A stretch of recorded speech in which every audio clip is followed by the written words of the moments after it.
ವೃಷಭ ರಾಶಿಯವರಿಗೆ ಸ್ವಲ್ಪ ಶುಕ್ರವಕ್ರ ಜಾಗ್ರತೆ ಅಷ್ಟು ಬಿಟ್ಟರೆ ತುಂಬ ಚೆನ್ನಾಗಿದೆ. ಪ್ರಯಾಣಗಳಲ್ಲಿ ಏನಾದರೂ ವಿಘ್ನ, ಭೂಮಿ ವಿಚಾರಗಳಲ್ಲಿ ಸ್ವಲ್ಪ ನೋವು ತಿನ್ನತಕ್ಕಂಥದ್ದು. ಯಾಕಂದರೆ ಕುಜ ಬಂದು 12ನೇ ಮನೆಯಲ್ಲಿದ್ದಾನೆ. ಪ್ರಯಾಣಗಳಲ್ಲಿ ತುಂಬ ಜಾಗ್ರತೆ. ಅದರಲ್ಲೂ ವಾಹನ ವ್ಯಾಪಾರಸ್ಥರು, ವಾಹನ ಬಿಡಿಭಾಗಗಳ ವ್ಯಾಪಾರಸ್ಥರಿಗೆ ಏನಾದರೂ ಎಡವಟ್ಟಾಗತಕ್ಕಂಥದ್ದಾಗುತ್ತೆ. ಈ ಹೆಂಡದ ವ್ಯಾಪಾರಿಗಳಿಗೆ ಸ್ವಲ್ಪ ನಷ್ಟವಾಗತಕ್ಕಂಥ ಒಂದು ದೋಷ. ಶನಿ ಕುಜ ಸ್ವಲ್ಪ ತ್ರಿಕೋಣಕ್ಕೆ ಬರುವುದರಿಂದ ಈ apartment business, construction business, electrical business, civil engineers, architects ಇಂಥ ಒಂದು ವ್ಯವಹಾರ ಉದ್ಯೋಗದಲ್ಲಿರ್ತಕ್ಕಂಥವರಿಗೆ ಒಳ್ಳೆ ಲಾಭವನ್ನು ನೋಡ್ತೀರಿ. ಆರ್ಕಿಟೆಕ್ಟ್ಸ್ ಆಗಿ, ಇಂಟೀರಿಯರ್ ಡೆಕೋರೇಟರ್ ಆಗಿ ಕೆಲಸ ಮಾಡ್ತಕ್ಕಂಥವ್ರಿಗೆ ಸ್ವಲ್ಪ ಪರಿಶ್ರಮ. ಯಾಕಂದರೆ ಬುಧ 12ನೇ ಮನೆ, ಬುದ್ಧಿ ಕೊಡ್ತಕ್ಕಂಥವನು, ಆ ಒಂದು ವಿಷನ್ ಕೊಡ್ತಕ್ಕಂಥವನು. ಇನ್ನು ಅಲಂಕಾರ, ಒಪ್ಪ, ಓರಣ ಅಂದರೆ ಶುಕ್ರ, ಅವನು ಸ್ವಲ್ಪ ವಕ್ರ ಆದರೂ ಉಚ್ಚಸ್ಥಾನ.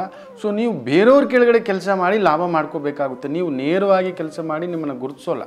ಇನ್ನು ಈ ವರ್ಷ ನಿಮಗೆ ಆದಾಯಕ್ಕೇನು ಕೊರತೆ ಏನಿಲ್ಲ, ಖರ್ಚು ಪರವಾಗಿಲ್ಲ. ಒಂದು ಹೆಚ್ಚು ಕಡಿಮೆ 150 ರೂಪಾಯಿ ಸಂಪಾದನೆ ಅಂತ ಹೇಳಿದ್ರೆ ಒಂದು 100 ರೂಪಾಯಿ ಖರ್ಚು ಬರತಕ್ಕಂಥದ್ದಾಗುತ್ತೆ. ಸ್ವಲ್ಪ ಕೃತಿಕಾ ನಕ್ಷತ್ರದವರಿಗೆ ದಾಂಪತ್ಯ ಜೀವನದಲ್ಲಿ ಸ್ವಲ್ಪ ವಿರಸಗಳಾಗತಕ್ಕಂಥದ್ದಾಗುತ್ತೆ. ಇನ್ನು ಗಂಡನಿಗೇನಾದರೂ ಅನಾರೋಗ್ಯ ಸಮಸ್ಯೆಗಳಿದ್ರೆ ಒಂದು ಆಪರೇಷನ್ ಆಗತಕ್ಕಂಥ ಚಾನ್ಸಸ್ಸು ಉಂಟು. ಶನಿ ಕುಜನನ್ನು ನೋಡುವುದರಿಂದ, ತ್ರಿಕೋಣ ಭಾವಕ್ಕೆ ಬರುವುದರಿಂದ, ಆ ಒಂದು ಪೂರ್ವ ಭಾಗದಲ್ಲಿ ಇಬ್ಬರೂ ಕುಳಿತಿರುವುದರಿಂದ ಏನಾದರೂ ನರ್ವಸ್ ಪ್ರಾಬ್ಲಮ್ಮು, ಈ ಪ್ಯಾರಾಲಿಸಿಸ್ ಪ್ರಾಬ್ಲಮ್ಮು, ಪಿಸ್ತೂಲ ಪ್ರಾಬ್ಲಮ್, ಈ ಮಂಡಿ ನೋವು, ಗಂಟುಗಳ ಸಮಸ್ಯೆ, ಈ ಥರದ್ದೇನಾದರೂ ಇದ್ದರೆ ಆಪ್ರೇಷನ್ ಮಾಡಿಸ್ತಕ್ಕಂಥ ಒಂದು ಸಾಧ್ಯತೆಗಳುಂಟು. ಸ್ವಲ್ಪ ಜಾಗರೂಕತೆ, ಪರವಾಗಿಲ್ಲ.